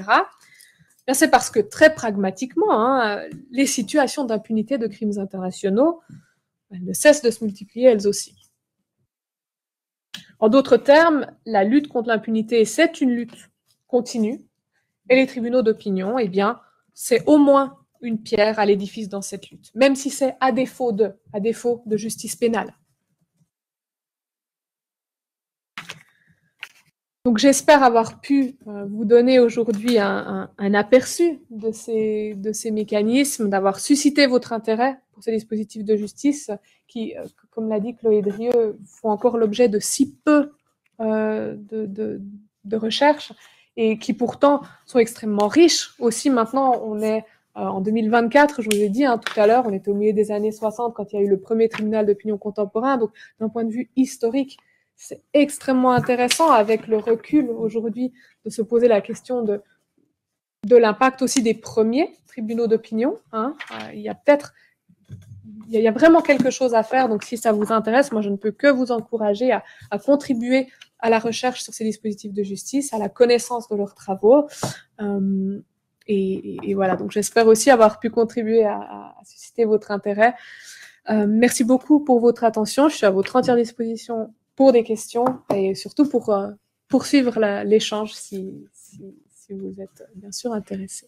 Merci beaucoup. Merci beaucoup pour cette intervention qui était vraiment passionnante. Donc pour les personnes en ligne, vous pouvez écrire des questions dans le chat, je les transmettrai. Je voudrais juste rebondir sur la fin de ton intervention. Effectivement, les tribunaux d'opinion, enfin, dans ce que je vois du tribunal de Bourg, sont vraiment d'une richesse absolument incroyable, surtout quand on n'a pas accès au terrain et vu la situation géopolitique mondiale, on est de plus en plus contraint à des terrains ou à trouver des moyens de faire de la recherche off-site, à distance en quelque sorte. Alors, je vais juste... j'avais plusieurs questions peut-être pour lancer un petit peu le débat. D'abord, peut-être dire que, en fait, entre un tribunal d'opinion et l'exercice d'une justice dans le cadre de juridiction pénale ou de compétences universelles, par exemple, pour le tribunal Iran, il s'est passé 10 ans, et des fois, je trouve que c'est très, très difficile. Donc, entre le crime et le tribunal d'opinion, il s'est passé 20 ans, plus le tribunal d'opinion et la traduction donc, de Hamid Nouri en justice, il s'est passé 10 ans, et ça, c'est vrai que pour les victimes qui témoignent, souvent, c'est très difficile de comprendre, de percevoir le temps long. Et pour celles que j'ai un peu interviewées sur leur expérience de participation au tribunal de Bourg, en fait, elles ont été satisfaites, entre guillemets, par le verdict et la qualification. Donc, c'est vrai que le terme génocide était quelque chose qui, pour elles, correspondait à ce qui se passait sur le terrain, que ce soit pour entrave aux naissances, partie substantielle du groupe ou pas. Enfin, ça, c'était pas quelque chose qui les dire qu'elle prenait en considération, mais la qualification était... Donc, au lendemain, on peut dire qu'il y a une vraie satisfaction. 1 an après ou 2 ans après, il y a une vraie déception. Donc, en fait, la réception de ces tribunaux d'opinion est très difficile, en fait, et elle est très variable d'un moment à l'autre. Surtout que nombre d'entre elles, par le caractère solennel des lieux, et pour le tribunal ouïghour, donc c'était pas l'AM, mais c'était Church House, où c'était tenu la commission de création du Conseil de sécurité de l'ONU, je crois. Donc on retrouve donc quand il y même avait une charge symbolique vraiment très Absolument. importante. Donc c'est un petit peu... Voilà, la charge symbolique est importante. Elles peuvent avoir eu l'impression de témoigner devant une vraie juridiction, c'est-à-dire que vraiment c'est le terme court, went to court. C'est intéressant ça aussi. C'est ce que dit Hamid Sabi aussi, il s'en moque de savoir si c'est une juridiction pénale internationale ou pas, c'est qu'ils sont allés à la cour, quoi, en fait. Et puis, alors pour le tribunal ouïghour, ce qui a en effet, à mon avis, a été important, alors pas pour tous les pays, mais c'est que suite au jugement du tribunal ouïghour, un certain nombre de parlements, il faudrait que je fasse la liste, mais ont pris des résolutions non contraignantes de reconnaissance du caractère génocidaire des violences commises en région. Donc c'était voilà. Oui, ça peut être un effet. Donc c'était pas vraiment de question. Je remarque peut-être. Je vous laisse la parole si vous voulez, Timothée, si tu veux intervenir. Et puis, si je sais pas si quelqu'un a une question avant. Parce que... Préparer un peu. Tu vas... Oui. Et merci beaucoup, c'était très intéressant et passionnant. Merci à vous. Et j'ai une question par rapport à cette déclaration des responsabilités qui donne les tribunaux d'opinion. Oui. Parce qu'elle pourrait être considérée tout à fait légitime pour le fait que parfois ça pourrait mettre en doute l'impartialité des personnes qui font la déclaration, qui ne sont pas forcément évidemment des juristes, mais qui ont une autre formation, et qui pourraient être... Donc, comment garantir dans un tribunal d'opinion ce type d'impartialité et se permettre quand même de donner des déclarations de responsabilité qui pourraient mettre dans une position très faible à un accusé, n'importe quel acteur qu'il soit, et que sans doute ça ouvre la porte éventuellement à un procès judiciaire. C'est-à-dire, j'ai entendu des tribunaux d'opinion contre un même centre, et sans doute, même si on pourrait être d'accord qu'il pourrait être coupable éventuellement de certaines choses, ça enlève un peu la présomption d'innocence que n'importe quel acteur devrait avoir. Donc, et jusqu'à quel point cette décision, jusqu'à quel point un tribunal d'opinion pourrait garantir un peu ce type d'impartialité qu'on défend dans les droits, et jusqu'à quel point on devrait utiliser des tribunaux d'opinion et pas une commission de vérité. Donc, à quel moment, comment on décide si on installe une commission de vérité ou un tribunal d'opinion? Et parce que moi, je trouve que c'est un peu assez similaire, un peu les objectifs, mais comment on décide cela? Et juste lié à ça, désolé, j'ai mis plusieurs questions. Pas de problème, c'est très bien, merci. Comment on merci. décide si peut-être éventuellement on fait l'instauration du tribunal d'opinion ou l'instauration du tribunal de paix quand on est dans un contexte de conflit d'armée qui a des violences. D'accord. Merci beaucoup pour les questions. Alors, je vais essayer de... Je commence par les dernières... Oui, c'est parfait. Comme ça... Oui. Impartialité. C'est par rapport à la présomption d'innocence et la troisième. Commission de vérité, tribunal d'opinion ou tribunal de paix. Oui. Alors, je commence par la fin. Voilà, pourquoi pas. Je commence par la fin parce que...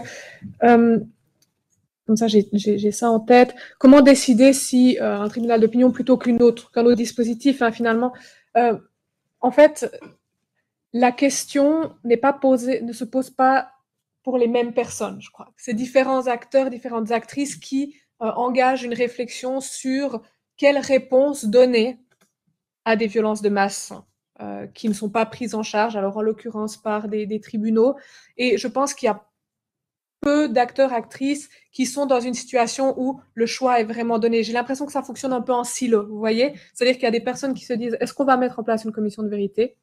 Généralement, quand même, des États, hein, encore, voilà. Et qu'il y a d'autres personnes de la société civile, dans des milieux peut-être un peu plus engagés aussi, qui se disent, est-ce qu'on pourrait faire un tribunal d'opinion? Sachant que l'un n'exclut pas l'autre, en fait. Donc, je pense que c'est des réflexions qui se font en parallèle. Pareil pour tout mécanisme de justice transitionnelle, hein, dont vous parliez aussi. En fait, je ne pense pas qu'il y ait beaucoup de personnes qui soient dans cette situation, qui se posent la question du choix entre ces différents... Vous voyez, souvent on dit que la justice transitionnelle, enfin souvent on dit, il y a cette image de la justice transitionnelle comme une boîte à outils. En tout cas, les personnes qui mettent sur pied les tribunaux d'opinion ne sont pas vraiment, je pense, des personnes qui ont les moyens d'aller piocher dans la boîte à outils de la justice traditionnelle des dispositifs qui auraient un fondement étatique ou interétatique, justement pas. Donc, je pense que c'est pas des réflexions qui se croisent, en fait, et qui ne donnent pas forcément le choix. Vous voyez? Parce que je sais pas si j'ai répondu à la question. Oui. Et l'autre, c'était par rapport à l'impartialité? Oui, c'est parce que souvent on voit que d'après les tribunaux d'opinion, éventuellement ça peut devenir un procès judiciaire avec une décision pénale, on dirait de la justice ordinaire, ou même extraordinaire, mais avec quand même un tribunal judiciaire. Oui, tout à fait. Mais comment on garantisse, d'après un tribunal d'opinion, le fait que, comme vous avez dit, il y a quand même des déclarations de responsabilité qui, d'une façon ou d'une autre, on dirait c'est fait peser quand même. Oui.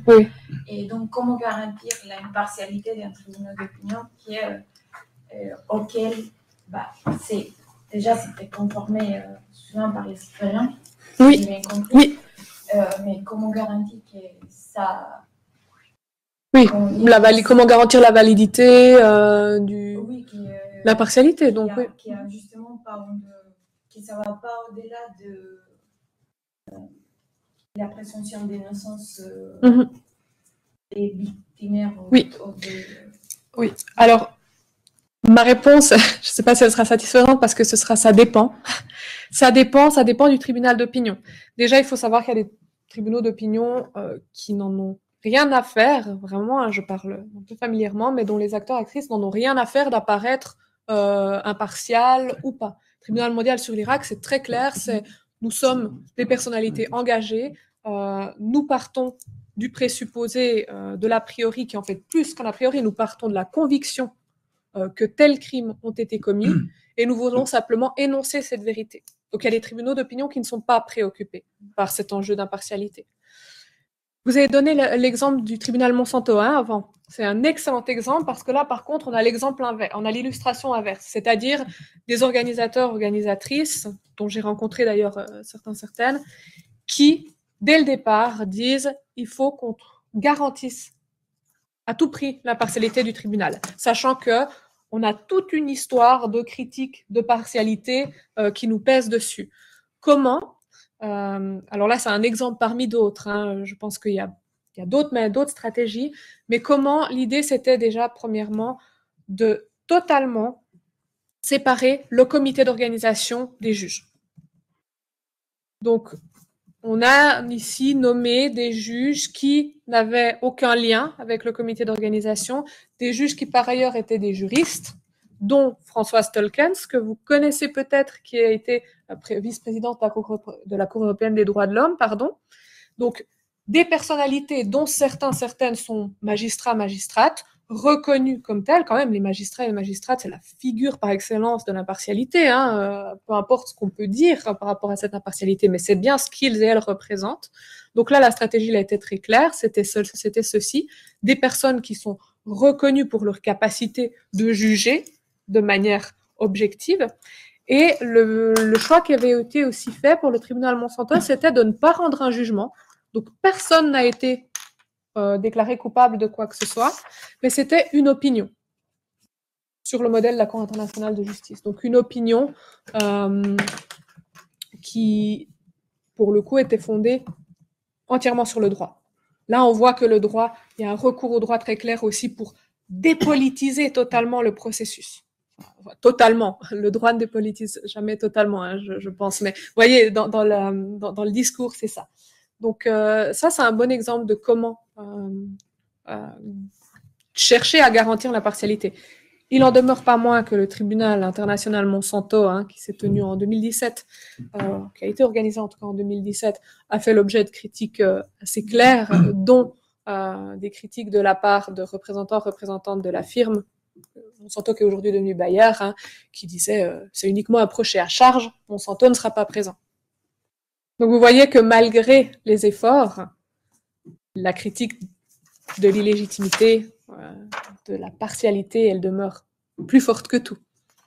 Mais ça, c'est un moyen que je peux citer, parce qu'on en trouve une trace très claire dans les documents, dans la documentation du tribunal Monsanto. Oui. Déjà, merci beaucoup pour la présentation. Moi, j'avais une question par rapport à la légitimité. Et je voulais savoir si vous aviez remarqué dans les différents tribunaux une évolution de cette légitimité des tribunaux d'opinion, dans le sens où, depuis les années 70, au début de ces tribunaux et jusqu'à maintenant, on va dire que les mécanismes de justice traditionnelle qui sont mis en place mettent de plus en plus les victimes au centre, et c'est de plus en plus valorisé, et même par l'ONU, c'est des principes qui sont de plus en plus valorisés. Donc, est-ce qu'on remarque que quand même, peut-être par rapport à ça, il y a une nouvelle légitimité qui peut apparaître sur les nouveaux tribunaux? Merci beaucoup pour la question qui est effectivement très intéressante. Je n'ai pas le sentiment, mais à nouveau, ça c'est sur la base d'un travail aussi qui est fondé sur un échantillon assez restreint. J'ai pas le sentiment que la critique, que l'appréciation de la légitimité des tribunaux d'opinion ait vraiment changé, en tout cas chez les juristes. Parce que c'est ça, en fait, le grand enjeu. C'est que pour des sociologues, pour des historiens, des historiennes, des anthropologues, la légitimité n'est pas vraiment un problème. Aussi parce que, oui, par exemple, mettre la victime au centre, ça peut être une source de légitimité. Pour des juristes, mettre la victime au centre, oui, c'est bien, c'est un plus si on le peut, mais en l'occurrence, avec des tribunaux, généralement, c'est pas vraiment, c'est pas le but. Donc, pour des juristes, en grande majorité encore des juristes positivistes, hein, donc des juristes pour qui le droit, c'est le droit en vigueur promulgué par des États, ou en tout cas par des entités qui ont vraiment la possibilité, le pouvoir de le faire, il n'y a pas de changement. Et ce qui me permet aussi peut-être de le dire, mais c'est pas à court terme, hein, pour le coup, quand même. Il faudra reposer cette question peut-être dans 15 ans, et puis on verra quelle est la réponse, mais on le remarque aussi au fait qu'on n'en parle toujours pas chez les juristes. On n'en parle toujours pas. Et le bureau du procureur ne s'y réfère toujours pas non plus. Donc, ça quand même, c'est des preuves assez, enfin, c'est une démonstration quand même assez forte de ce problème de légitimité qui est toujours bien présent chez les juristes, alors, pour le coup. Et ce qui est intéressant, c'est que vous disiez, est-ce que ouais, la légitimité s'est transformée aussi? Si maintenant on regarde du point de vue des personnes qui prennent part ces tribunaux d'opinion, c'est-à-dire les organisateurs, organisatrices, hein, plutôt, pas qui prennent part, mais voilà, et les personnes qui rédigent les jugements,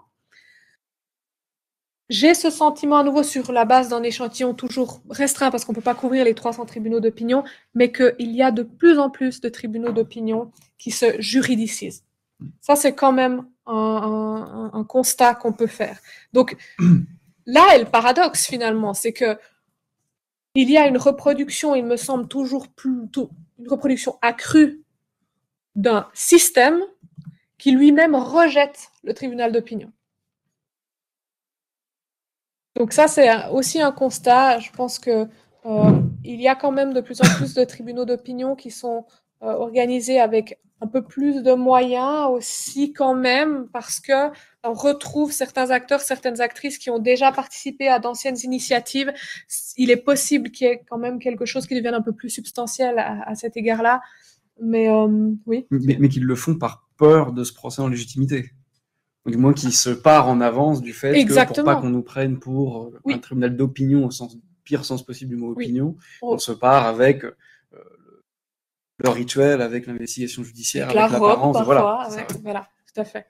D'accord. Je peux juste rebondir, en fait, que si on suit Geoffrey Nice et Hamid Sabi, qui ont eu l'habitude d'organiser plusieurs. Donc, le tribunal Iran, le tribunal Chine et puis le tribunal ouïghour, c'est un peu l'inverse, c'est-à-dire qu'on a l'impression qu'au fur et à mesure, ils déjudiciarisent. Donc, il n'y avait pas de robe, il n'y a pas de serment, alors que dans le tribunal Chine, il y avait une sorte de serment pour les témoins.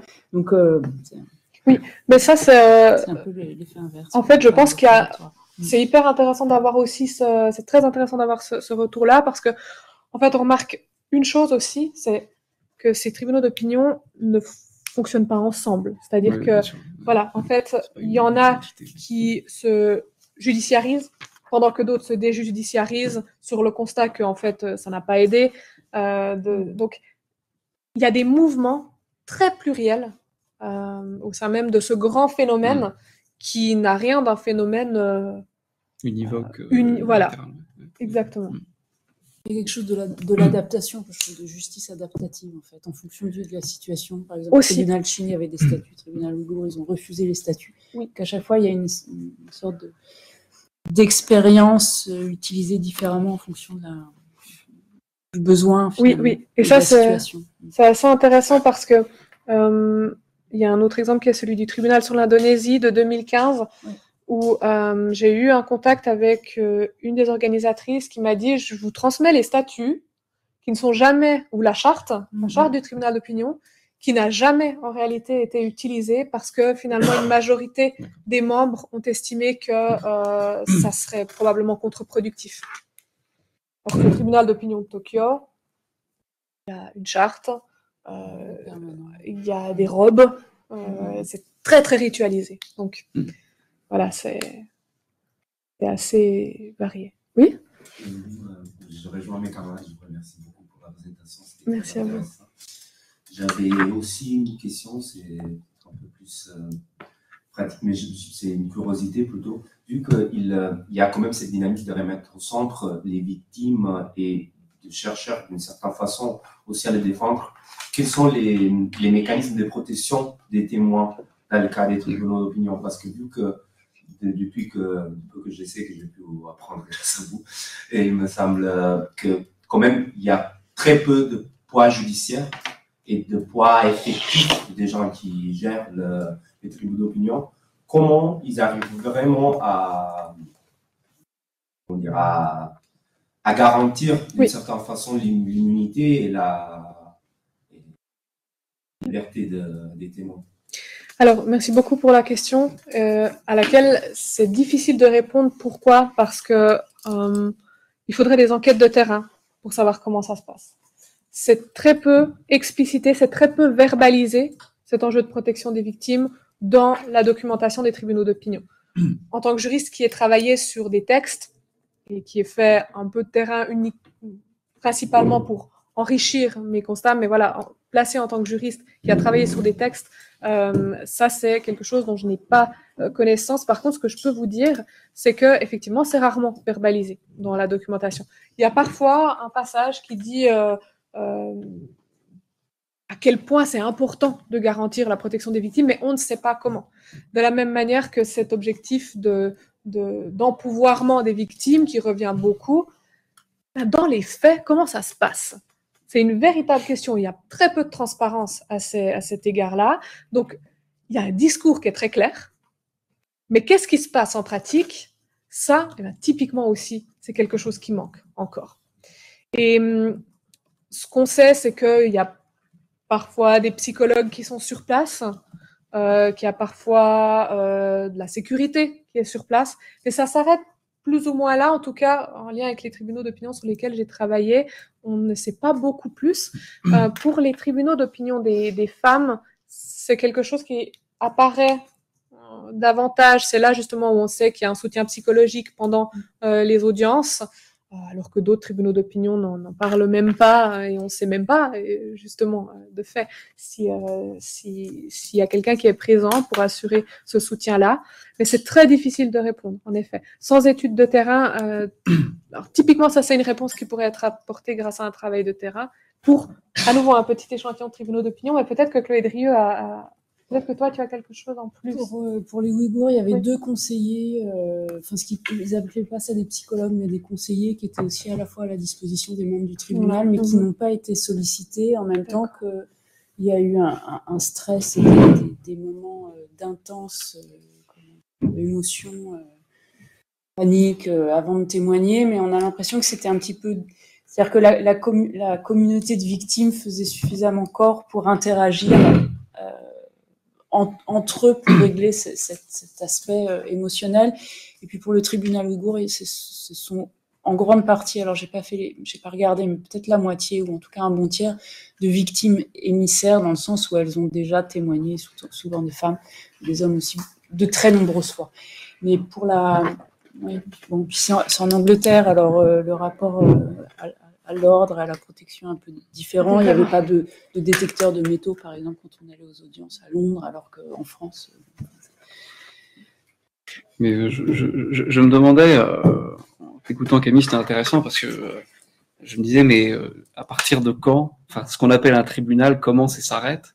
Parce que même si effectivement, notamment les juristes insistent sur le fait que ces tribunaux d'opinion-là, c'est pas comparable, c'est pas des vrais tribunaux, du moins le fait d'être détaché de la part pénale ou judiciaire fait qu'on peut pas les catégoriser comme étant des tribunaux comparables. Et je trouve ça assez intéressant parce que, notamment en contact avec les questions de violence de masse, il y a quand même une tension assez intéressante que ces tribunaux d'opinion, ils épousent et ils acceptent, et que des tribunaux plus ordinaires sont obligés d'accepter, que ce soit au niveau international ou compétences universelles, etc. C'est un peu cette tension entre le cas particulier, jugé et analysé, et le reste du contexte. Et le fait que là, on est dans des affaires, c'est les tribunaux d'opinion, qui sont des affaires de contexte assumé, c'est-à-dire on est face à essayer de mettre une parole et mettre des mots sur une situation qui est telle, etc., etc. Alors que dans des procès pénaux où l'obligation et le but, ça doit être de juger un seul individu, il y a quand même cette pression, cette exigence qui est indépassable de dire oui, mais il faut quand même qu'on parle du contexte, sinon on va rater. Si on parle d'un officier au sein d'une armée ou quelqu'un qui a participé à un génocide, si on n'est pas capable de montrer qu'il y a eu génocide ou de discuter même l'existence au niveau collectif de génocide, c'est pas possible. On peut pas prononcer sur ce jugement. Et ça donne l'impression que, notamment sur ces questions de violence de masse, notamment, le jugement en illégitimité, je pense qu'on peut être assez d'accord pour dire qu'il est un peu injuste, ou du moins il est situé à un certain endroit dont on peut comprendre les arguments, même si, tu l'as dit, on le retrouve aussi dans la justice pénale ordinaire, constamment critiqué pour des raisons tout à fait légitimes aussi. Mais bon, c'est la justice qui a lieu, donc on l'accepte, et on la conteste, on peut la discuter. Mais ce que je trouve extrêmement intéressant, et ce qui reste au final de ce qui fait le tribunal, en dehors de la question pénale, en dehors du jugement et de sa possibilité de rompre avec l'impunité, c'est tout bêtement, quand tu parlais de la fonction cognitive. En fait, c'est ça qui reste, c'est ça que je trouve extrêmement intéressant. C'est le fait qu'avant tout, avant même qu'il y ait ce jugement sur la culpabilité ou l'innocence, avant même qu'il y ait une réparation possible, il y a déjà un effort commun qui est fait pour que dans un seul lieu, un même lieu, dans un cadre ritualisé, il y ait une parole qui puisse s'exprimer pour faire la lumière sur un événement. Et ça s'arrête presque là, parfois. Même si ça va pas plus loin, il y a au moins ça. Et je trouve ça intéressant parce que ça demande aussi, pour moi, par rapport à ces procès de compétences universelles ou d'autres formes de justice, ça réévalue un peu ce qu'on appelle tribunal et ce qui fait justice dans la justice telle. Quand la décision ne rentre pas dans les clous ordinaires de la justice pénale. Et je trouve ça très intéressant dans ces initiatives particulières, cette question de vraiment cognitive. Et pas juste de médiatisation, je pense que c'est encore différent. C'est pas seulement de mettre en lumière, c'est investiguer, c'est inquire. Il n'y a pas vraiment de traduction en français. Et je trouve ça vraiment frappant au regard des objets sur lesquels on peut tomber dans le séminaire. Et j'avais une question un peu plus factuelle là-dessus, sur la question des événements traités par ces tribunaux d'opinion, quand tu mettais en parallèle, de manière très différente, le tribunal d'opinion de Tokyo, en 2000 pour des faits des années 40, et le tribunal d'opinion sur l'Irak, 2003-2003. Donc c'est réaction directe. Là, il y a pendant que ça se passe. Voilà, pendant que ça se passe. Pour des violations en cours. C'est ça. Myanmar aussi. Ouais. Mais est-ce qu'il y a existé des tribunaux d'opinion, du moins avec cet écart temporel encore plus grand? Je veux dire, jusqu'à quand ça remonte, en fait? Cette forme de justice, d'investigation presque intellectuelle. Si là, il y a effectivement des victimes de Tokyo qui sont encore vivantes, est-ce qu'il y a eu des tribunaux d'opinion qui remontaient bien avant? Et je pense notamment aux affaires assez différentes, mais amérindiennes, notamment sur les propriétés de terre aux États-Unis, où il y a des tribunaux locaux qui se retrouvent à juger des affaires où en fait ils doivent se retrouver dans des récits qui remontent au XVIIIe siècle. Et est-ce que c'est le cas pour certains tribunaux d'opinion? Tu as pu faire la liste dans ta thèse? Il y a quelques tribunaux d'opinion qui traitent de questions de peuples autochtones, etc. Donc oui, ça se retrouve. Vraiment, cette annexe, je peux que vous encourager à regarder parce que même moi, je découvre encore des choses en la regardant. Mais 50, 60 ans, c'était déjà... C'était particulier. C'était déjà particulier, je pense, pour Tokyo. Mais il y a des affaires... il faut que les victimes soient encore là pour, pour aussi demander... Enfin, qu'ils puissent témoigner. C'est vraiment très intéressant, en tout cas.